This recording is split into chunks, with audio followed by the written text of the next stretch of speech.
Carrie Fisher, we will all miss you, you were the best. Princess, the greatest princess, you were the greatest, screw all the rest. From the minute your film walks in the room, it's due, cause this is the place where you go. If your film was crap and made no sense, you won't sit on the fence, he's getting burnt in his show. It's cinematic venom, it's cinematic venom, it's cinematic venom, it's cinematic venom. Star Wars, later retitled to Star Wars Episode 4 A New Hope because George Lucas changes his mind more than a pregnant woman, chose the story of Princess Leia. Or Leia. They can't make up their mind about that either. Princess Leia. Weird. Played by the late great Carrie Fisher, leader of the Rebel Alliance, who has stolen plans for the Death Star, an evil space station with the capabilities of absolute destruction, but is soon kidnapped by the infamous Darth Vader, played by David Prowse, but voiced by Simba's dad. Oh, I knew that you were gonna say that. She luckily hid the plans in this annoying beeping prick droid R2-D2 who escapes with his even more annoying robot mate C-3PO. They end up being purchased by the family of Luke Skywalker, played by Mark Hamill, who discovers Princess Leia on a recording on R2 and seeks help by his original owner, Obi-Wan Kenobi, played by Alec Guinness. Luke's aunt and uncle die, he then decides to become Spider-Man. Sorry, wrong film. This is madness. He then decides to become a Jedi. They meet up with Han Solo, played by Harrison Ford, with his Chewbacca mate. They rescue Leia, fight Darth Vader, destroy the Death Star, and Star Wars was a commercial disaster and would never appear in any of our lives ever again.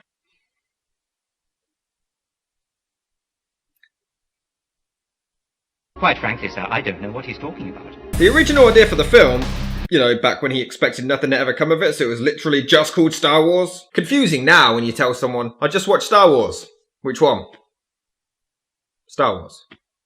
Let's just say we'd like to avoid any imperial entanglements. The original idea was a space western, and Lucas was gathering ideas as early as 1971. He even wanted to adapt the Flash Gordon serials into this picture. At the Cannes Film Festival, he was given a 2-film deal with United Artists. One was American Graffiti, and the other was this Flash Gordon space fantasy. He really pushed for the latter, but unfortunately failed to obtain the rights to the characters. He then decided to just invent his own here instead. Don't everybody thank me at once. Lucas had this idea of a space opera entitled The Star Wars, but he did present a script to the studio for American Graffiti, which they passed on, before Universal picked it up instead. United Artists also rejected his screenplay for The Star Wars, and the project was temporarily cancelled. Wise choice, United Artists. You did well there. I don't like you either. George Lucas spent 2 years on American Graffiti and then began work on this space flick, beginning writing as early as January 1973, 8 hours a day for 5 days a week. He would make small notes, come up with bizarre names, and writing possible characterizations. Most of these were actually discarded, however, one of which did include Han Solo being a huge green monster with no nose and gills. Yes, really. What? But some of his scrapped ideas were then used in the sequels and then later the prequels, the ones that everybody claims ruined the entire franchise. They didn't, but we are meant to think they did. United Artists again declined to give him the money for the film until turning to Universal once more, but they too turned it down, calling the concept a little strange. Lucas stated in an interview, "I've always been an outsider to Hollywood types. They think I do weirdo films." You do?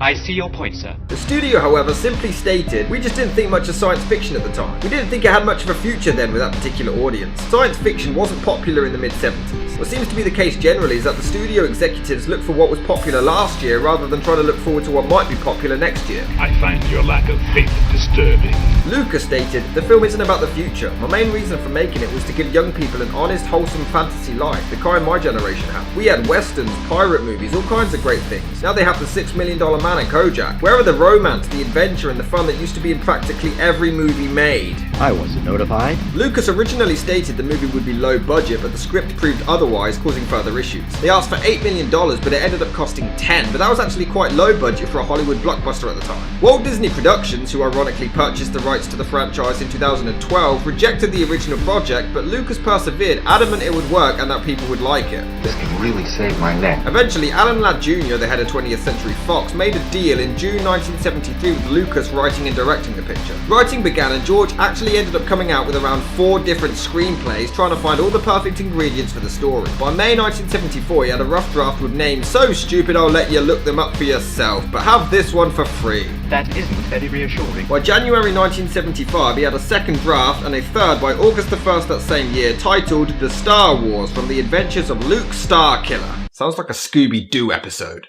What makes you think so? The final screenplay was finally finished in March 1976 and filming quickly began. What finally emerged through the many drafts of the script had obviously been influenced by science fiction and action adventure I've read and seen, and I've seen a lot of it. I'm trying to make a classic sort of genre picture, a classic space fantasy in which all the influences are working together. There are certain traditional aspects of the genre I wanted to keep and help perpetuate in Star Wars. I guess that's what you're best at, isn't it? During production, the title was finally changed, and Obi-Wan's death included, which originally wasn't in the script. The original opening was actually a lot longer also, but Lucas's good friend Brian De Palma told him, "The crawl at the beginning looks like it was written on a driveway. It goes on forever. It's gibberish. George, you're out of your mind. Let me sit down and write this for you." Sorry! When it came to creating the design and look of the picture, Colin Cantwell was brought on, having previously worked on 2001: A Space Odyssey. Another box office disaster. I heartily agree with you, sir. Many more were hired, including some of Lucas's colleagues, but they didn't have much money to make the sets needed. They ended up using scrap. Designer Roger Christian, who had previously worked on Lucky Lady, claimed, "I've always had this idea. I used to do it with models when I was a kid. I'd stick things on them and we'd make things look old." I'm getting too old for this sort of thing. The designers began work even before it was approved by 20th Century Fox in Elstree Studios, England. The Millennium Falcon was the hardest to build, but we found scrap airplane metal that no one wanted in those days and bought them. In 1975, Lucas formed his own visual effects company called Industrial Light and Magic, and they began work in Van Nuys, California. Filming began on March the 22nd, 1976 in Tunisia, but immediately suffered problems. Many props malfunctioned, electronics broke down, and George Lucas soon fell behind on schedule. In addition, the country's first rainstorm in 50 years struck on the first day of filming, delaying things further. Lucas wanted to continue shooting using nets and other items to simmer the rain, but it failed. We seem to be made to suffer. 2.5 weeks of shooting took place in Tunisia before relocating to Elstree in London, but the schedule continued to be a problem as Lucas had to stop filming by 5:30 each afternoon. Despite the director's enthusiasm, even his own crew showed little interest and refused to take the project seriously at all. He even called it a children's film and found the picture unintentionally hilarious. Well, maybe this scene. Is that supposed to be funny? I'm not entirely sure. Even some of the actors admitted they expected it to be a bomb. Harrison Ford called Princess Leia a strange character for having weird buns in her hair, and Chewbacca a giant in a monkey suit. No, that would be this.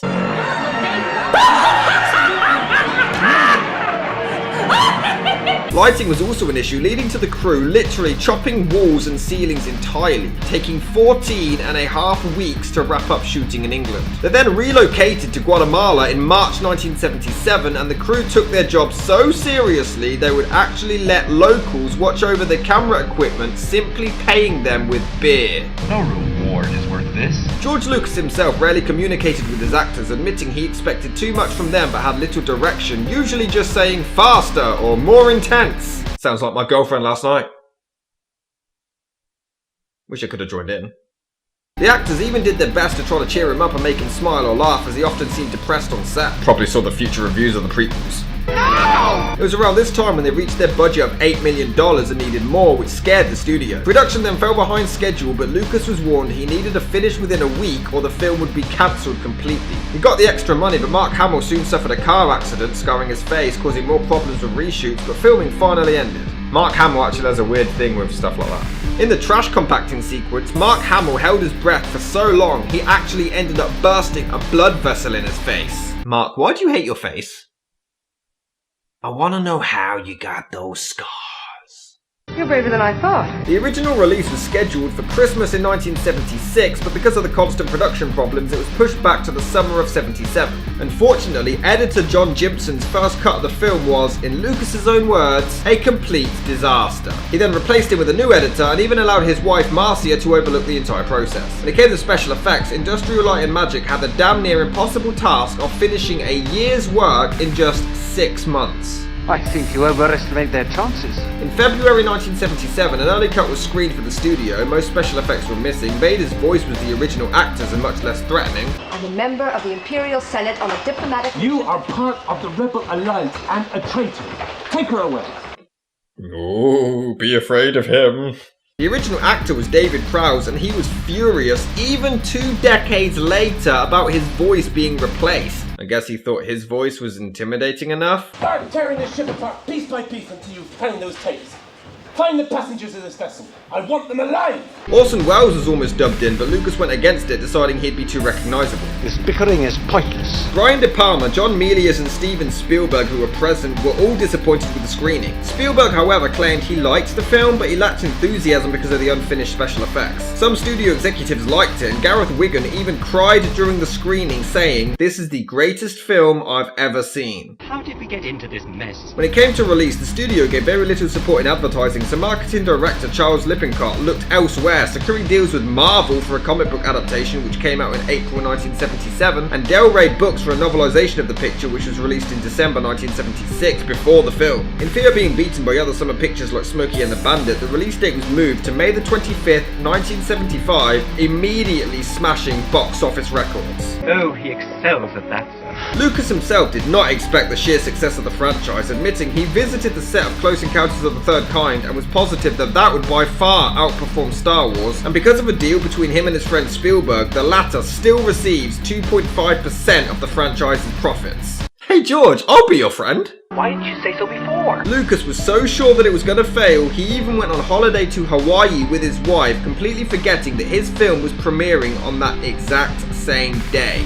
He saw huge lines of people going to see Star Wars, but it wasn't until he watched the CBS Evening News and saw the massive crowds that he realised he's done something extraordinary. Director Francis Ford Coppola was looking for money at the time to finish Apocalypse Now, and he even contacted George Lucas asking for help with funding because of the success of Star Wars. You think I had a choice? Technical crew members were asked for autographs, cast members became instant household names, Harrison Ford once visited a record store and had half of his shirt torn off by fans, and the movie made a profit of $79 million, completely obliterating the previous record of $37 million, earning a worldwide total of $775 million, making it at the time the highest grossing movie in history, and currently to this day, adjusted for inflation, it still remains the 3rd highest and is currently the 4th most successful franchise of all time. That's it! We did it! We did it! Roger Ebert called the film an out-of-body experience, and the true strength of the movie is its pure narrative. Vincent Canby of the New York Times called it the movie that's going to entertain a lot of contemporary folk who have a soft spot for the virtually ritualized manners of comic book adventure. It's the most elaborate, most expensive, most beautiful movie serial ever made. A.D. Murphy from Variety called it magnificent. George Lucas has succeeded in his attempt to create the biggest possible adventure fantasy based on the serials and older action epics from his childhood. Gary Arnold from the Washington Post said, "Star Wars is a new classic in a rousing movie tradition, a space swashbuckler. But haters gonna hate." I can't get involved. Pauline Kael of The New Yorker stated, "There's no breather in the picture, no lyricism, there's no emotional grip." John Simon of New York Magazine said, "Strip Star Wars of its often striking images and its highfalutin scientific jargon and you get a story, characters and dialogue of overwhelming banality." Stanley Kaufman of The New Republic claimed, "It was made for those, particularly males, who carry a portable shrine with them in their adolescence, a chalice of a self that was better than, before the world's affairs or in any complex way, sex intruded." Now back to the smart ones. Derek Malcolm of The Guardian stated, "The film plays enough games to satisfy the most sophisticated." Adrian Berry of the Daily Telegraph claimed, "It's the best film since 2001 and in certain respects is one of the most exciting ever made. The plot is also unpretentious and pleasantly devoid of any message." Matt Ford of the BBC daringly said, "Star Wars isn't the best film ever made, but it's universally loved." Don't you hate those? They're more dangerous than you realize. Michael Wilmington of the Chicago Tribune called it a grandiose and violent epic with a simple and whimsical heart. Gene Siskel claimed, "What places it a sizable cut above the routine is its spectacular visual effects, the best since Stanley Kubrick's 2001. Andrew Collins of Empire Magazine stated, "Star Wars' timeless appeal lies in its easily identified universal archetypes, goodies to root for, baddies to boo, a princess to be rescued and so on, and if it is most obviously dated to the 70s by the special effects, so be it." Robert Hatch of The Nation called it an outrageously successful, what will be called a classic, compilation of nonsense largely derived but thoroughly reconditioned. I doubt that anyone will ever match it, though the imitations must already be on the drawing boards. But haters still gonna hate.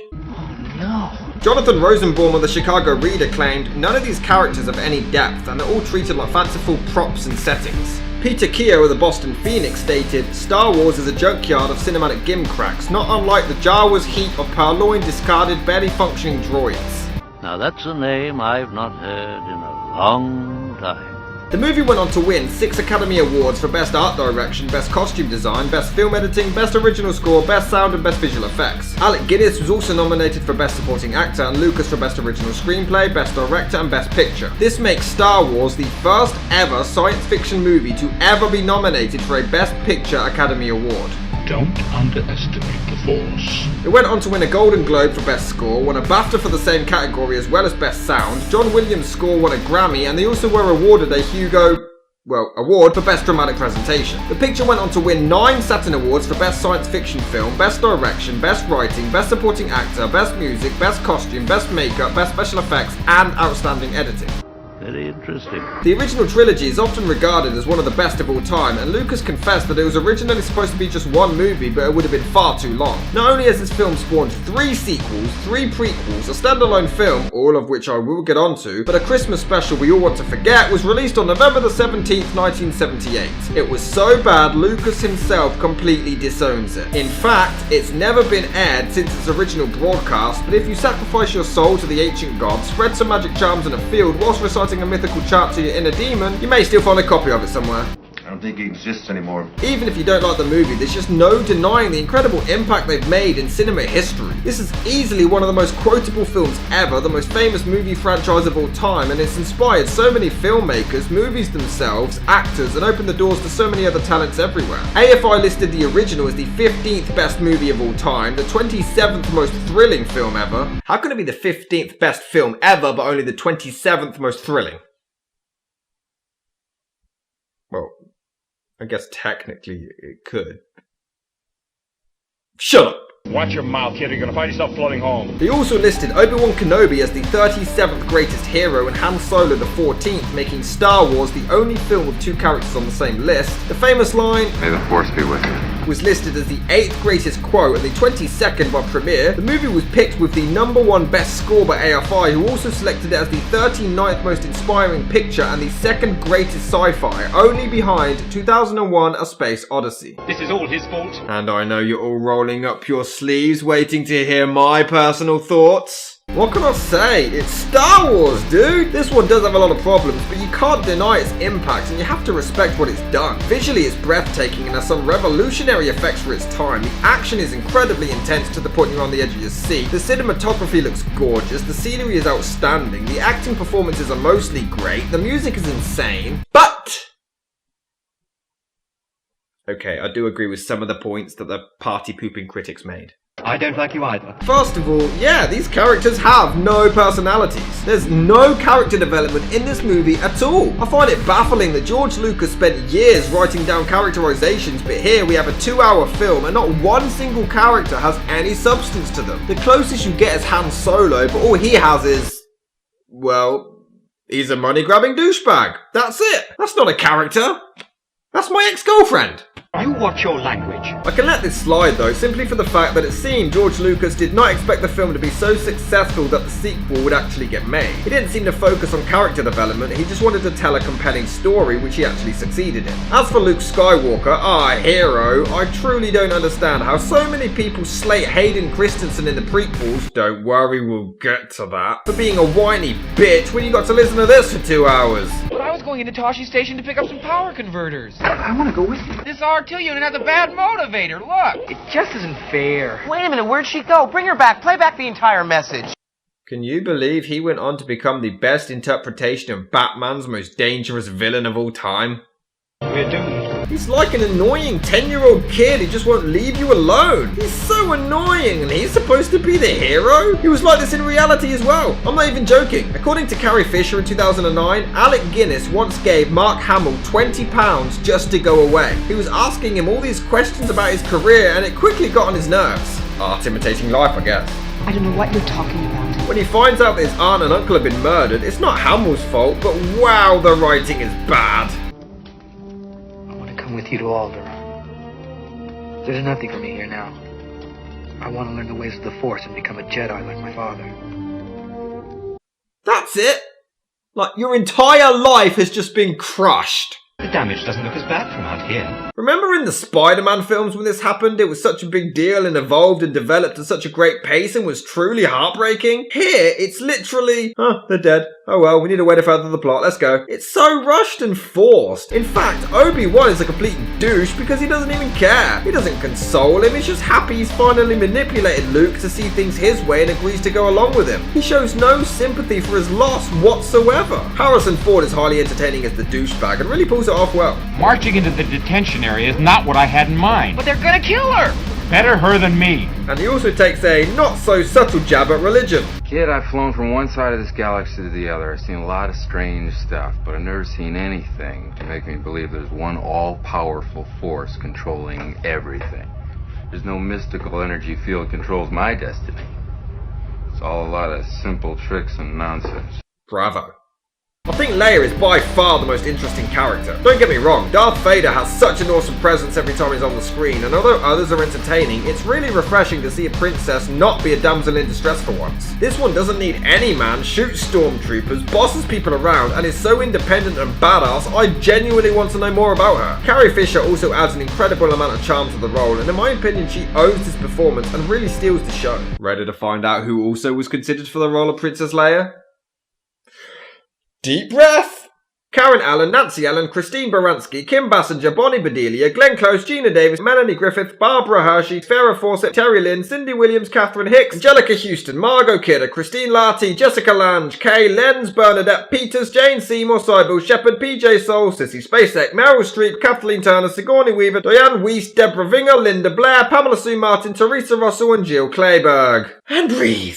You know, sometimes I amaze even myself. Personally, I like Alec Guinness as Obi-Wan, but have you noticed he just has two faces for the entire film and says every line exactly the same? You're fortunate to be all in one piece, and people. He was the best star pilot in the galaxy. For over 1,000 generations, Vader was seduced. Only passengers. These tracks are side by sides. These aren't the droids you're looking for. He does make the character that more mysterious and eerie, and I feel like he captures the role well despite this. However, it's highly speculated about what he personally thinks of the film. Stories constantly varying. He did admit his time making the movie was a bad experience, and it was claimed he took credit for wanting his character to be killed off so he didn't have to, and I quote, continue saying these rubbish lines.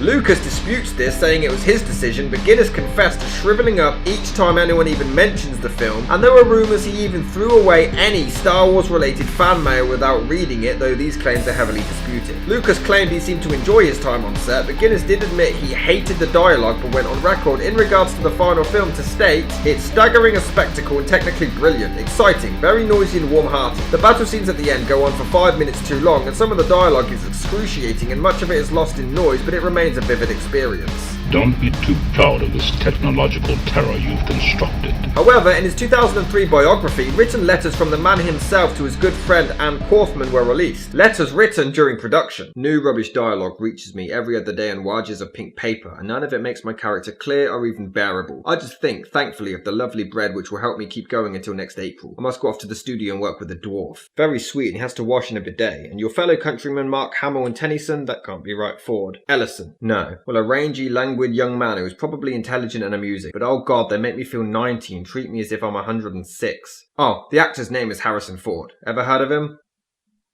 Ouch. I'm going to regret this. The cast even acknowledged Lucas's poor dialogue skills, leading to the director actually allowing them to improvise the vital plot point expositions. This line was also improvised. I can't see a thing in this helmet. Mark Hamill thought the camera had stopped rolling and genuinely said it to Harrison Ford, but Lucas decided to keep it in. Hamill himself isn't terrible. You know the rebellion against the Empire? Okay, he is. But he does have some quite good moments in there as well. Except for this one. Can you stand? We've got to get out of here before the Sand People return. No. You're in a rush. They're coming back to kill you. Hurry your ass up. William Catt auditioned for the role of Luke. Maybe he would have been better, I don't know. He was the best character in Carrie.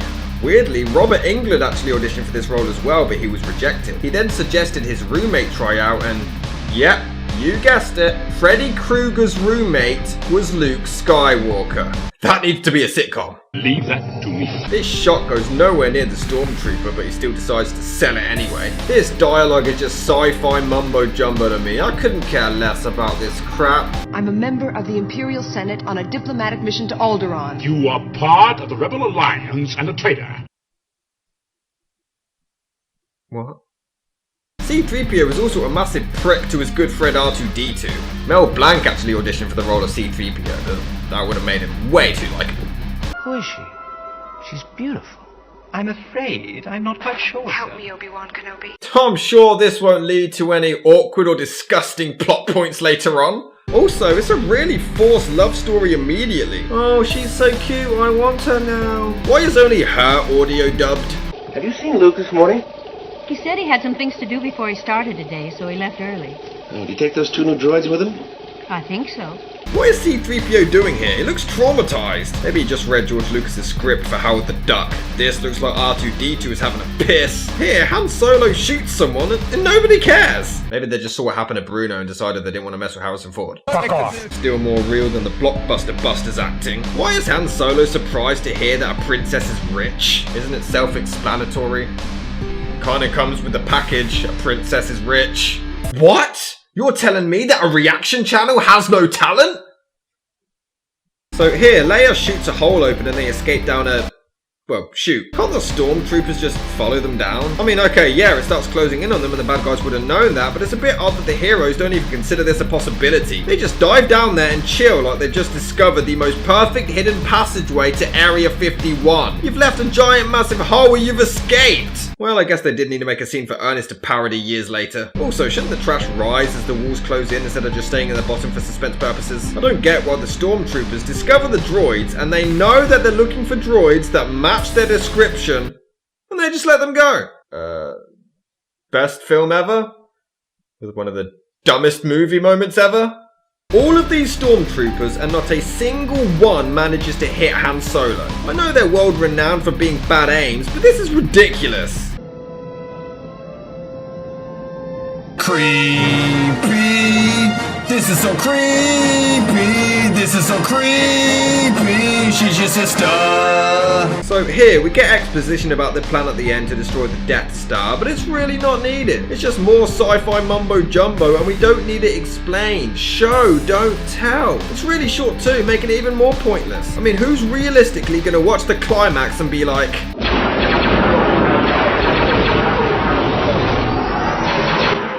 No. How'd they know to do that? I need to know. I need to know how they need to do that. How'd they know? How'd they know? This is stupid. How'd they know? Not on your life. That little droid and I have been through a lot together. You okay, R2?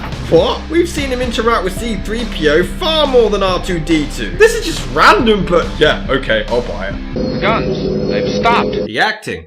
I've stopped. The final lightsaber fight also seems quite anticlimactic, and just judging by his performance, you can see that Alec Guinness just doesn't want to be there. It's like he's literally waiting to finish filming so he can go grab the paycheck from George Lucas behind the camera. R2-D2 gets his goddamn head blown off, and Leia doesn't even react. Look, just a normal day in the office. She's such a badass, she doesn't even care.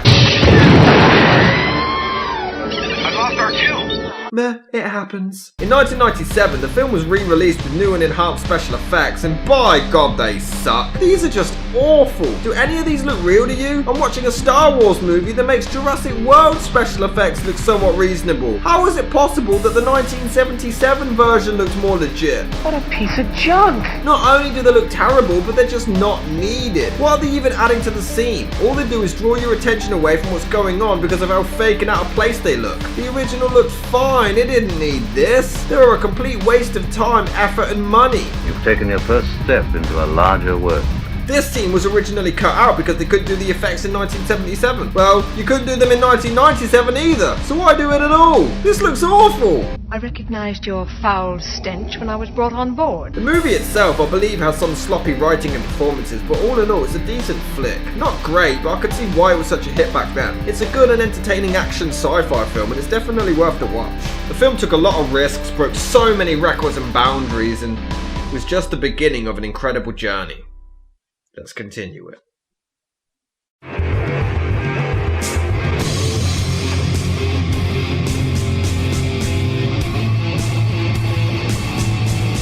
One down, 3 to go. And I'll briefly mention the other ones.